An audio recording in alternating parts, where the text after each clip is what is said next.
Well, how you doing? It's Mr. DJ back. It is Monday night here in Tuscaloosa. Well, actually Tuesday morning. It's about 15 until 1 in the morning. I want to cut as many videos as I can tonight, so I'm going to keep it all down to one take tonight. So if I make a big mistake, I apologize for it. But want to play those Lost 45s. This time from the 60s for my 60s YouTube channel. Going to the week. Billboard's Hot 100, the week of March 6, 1965. Temptations, My Girl was number 1 on the Hot 100 that week at number 98 rather, way down Billboard's Hot 100. Should have been a bigger hit. This sounds more like a country record than an R&B record. Jimmy Witherspoon, you're next. Jimmy Witherspoon goes back. He's about 40. I think it's around 40, maybe just a little bit over 40 when he came out with this record, which in the mid-60s, 40 is old, considered old. When you're over 30, you're old. Hope I die before I reach 30. I think that was one of the Who's proclamations back in the day. You're Next by Jimmy Witherspoon only got as high as number 98 on Billboard's Hot 100 one week.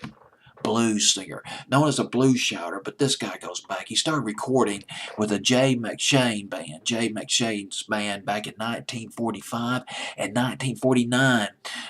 Jimmy Witherspoon had his first hit record, Ain't Nobody's Business. Went to number 1 on the R&B charts. A couple other R&B songs he came out with in 1949. No Rollin' Blues, and Big Fine Girl. Big Fine Girl went to number 4 on the hit parade back in 1949. He had one other hit in the 50s, and he was known as a blues shouter, but the blues shouting kind of went out of vogue in the mid-50s, but he made a little bit of a comeback. In 1959, Jimmy Witherspoon put out an album called Jimmy Witherspoon at the Monterey Jazz Festival. About 6 years later, he came out with the song "You're Next," and that album, the song was this song "You're Next" is from the album he put out in 1964.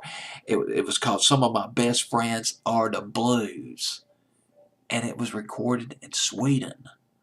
The album he did after that was recorded in London, so he did some touring and recording overseas. This is off the Prestige label, and "You're Next." Well, I guess you can call it, he had the closest thing to a hit off the album. Interesting thing about this, though, about this song, it's written by a guy named Sid Tepper. Sid Tepper, born in 1918, with a songwriting partner, Roy C. Bennett. They wrote about 43 songs for Elvis Presley, but most of those were not big hits. But they wrote one of the signature hits of the 40s, going into the 60s actually, Red Roses for a Blue Lady, which was covered by Guy Lombardo back in around 1949, but there were 2 hit versions of them in 1965, of that song in 65. There's one by Wayne Newton, and there was another by, I want to say it was Vic Dana, who did Red Roses for a Blue Lady in 1965. Might have been somebody else. But anyway, we're getting off the topic. It's all about Jimmy Witherspoon, his Lost 45. Very much a minor entry, but not a half-bad song on Billboard's Hot 100. We got March 6, 1965. This is Your Next, number 98.